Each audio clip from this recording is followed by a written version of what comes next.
Será que Deus existe?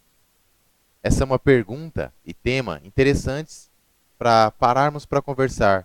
Ele é interessante principalmente pelas incontáveis formas com as quais as pessoas indagam acerca disso e com a forma com a qual elas interpretam esse tipo de questão.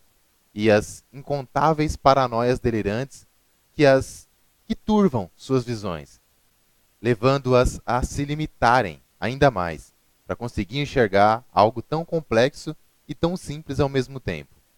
É interessante comentar também que a maioria das pessoas, quando perguntam coisas do tipo, elas querem uma resposta rápida, pronta. Respostas fast food. É como se fosse um restaurante de fast food. Elas querem tudo empacotado, pronto e de uma forma simples, pronto para digerir. Não é o caso. Não tem como ser assim. Até porque pessoas que costumam fazer isso tendem a ser levianas.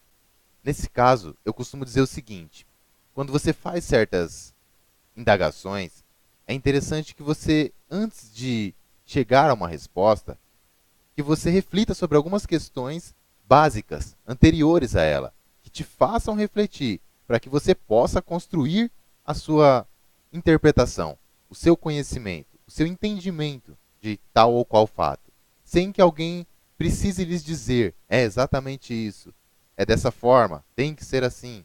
Sobre essa questão infinita, vamos tentar aqui olhar para pelo menos alguns pontos da história humana. Lá pelo ano de 476 depois de Cristo, lá século V até o século XV, mais ou menos, nós temos a Idade Média. E o que acontece de uma forma estupidamente resumida nesse momento da história humana?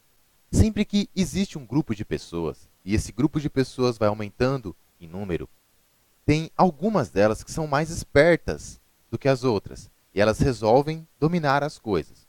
E elas também são direcionadas para tal. E aí surgiu lá uma instituição chamada Igreja Católica. A gente está falando mais do nosso caso aqui ocidental, etc. Essa instituição tratou de imediatamente tomar o poder. É óbvio, qualquer instituição no seu lugar faria a mesma coisa. E para isso ela se utiliza de certos princípios, que de uma forma simplória a gente pode enquadrar, não é estúpido, como bem e mal. Pois bem, essa instituição, o que é totalmente de acordo com o nível primitivo dos seres desse planeta, resolveu agir em função, em favor, em detrimento do ego.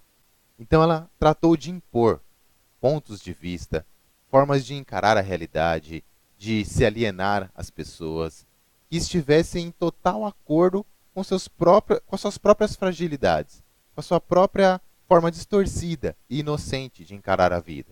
Então, por exemplo, entre inúmeras outras questões, você vai nascer já um pecador, você vai se ver como um ser inferior que precisa ser castigado, que precisa sofrer eternamente aqui para que algum dia, talvez, se você contribuir da forma certa ou seguir os dogmas X ou Y, você consegue alguma coisa a mais.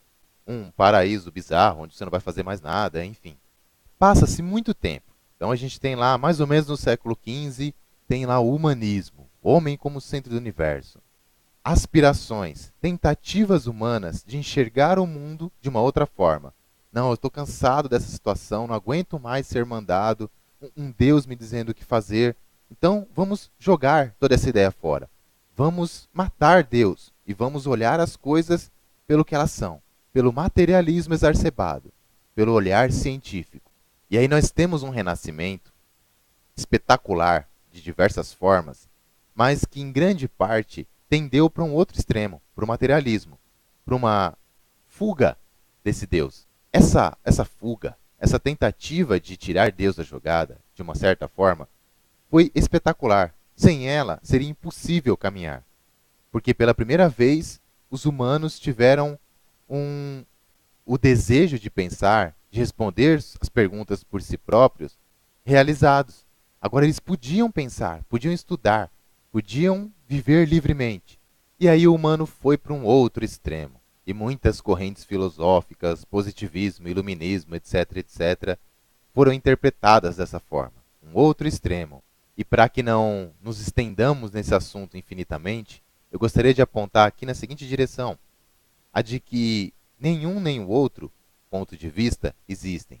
Nenhum ismo é interessante. Talvez seja por isso que o caminho do meio seja o mais difícil em todos os aspectos. Porque você tem que lidar com a dualidade, você tem que lidar com os extremos. A palavra Deus é apenas um nome, uma nomenclatura. Ela se modifica de lugar para lugar, de cultura para cultura, de povo para povo, seja aqui, em outro planeta, enfim. Porém, o livre-arbítrio coletivo e até mesmo individual é gigantesco. De uma certa forma, Deus, o todo, fez as coisas para que ele estivesse fora da jogada. E aí, para finalizarmos o nosso diálogo de hoje, vamos pensar nas duas abordagens sobre essa questão. Primeira, Deus existe? Será que existe em algum lugar? Existe um Deus? A resposta seria: não, não existe. Só existe Deus. Só existe o todo. Pensem nisso, pessoal. Se acharam interessante a reflexão, lembre-se de se inscrever no canal. Muito obrigado e até a próxima.